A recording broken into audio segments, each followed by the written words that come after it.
Motivacija nije sporna nikada kod cura, stvarno su odigrale maksimalno, nimam se razloga da se za što čuvaju.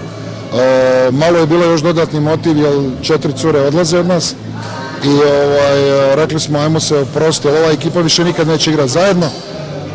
Biće promjena, ali da ova ekipa napravi ono što je, stvarno smo imali jednu fenomenalnu sezonu gdje smo živjeli zajedno godinu dana. To je banda. Tako da je to bilo i lako je bilo, njih je lako voditi. Evo, na početku samo da kažem, ovo su za radosnica, da ne bi mislili. Hvala vam na čestitkama, evo, čestitam curama na borbenosti i evo, zasluženo osvojen kup. Pitanje pobjednika nije bilo upitno ni u jednom trenutku.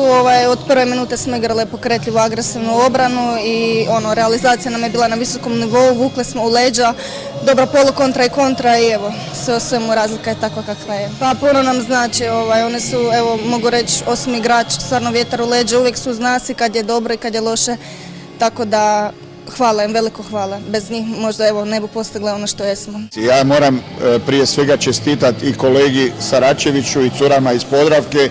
Ovo je nama, to je moje mišljenje, osobno priznanje, njihov kvalitetan pristup i njihova igra u odnosu na nas. Mislim da mogli smo bolje, ali nije nažalost išlo. Nismo mogli parirati njima fizički, što se i vidjelo na terenu, a nadam se da u buduće sa još kvalitetnijim radom i sa individualnom kvalitetom koja će svakako narast da ćemo moći parirati i Podravci i Lokomotivi. Pa svakako moram biti zadovoljan i ovim putem čestitam i mojim djevojkama i na zalaganju i postignutom rezultatu.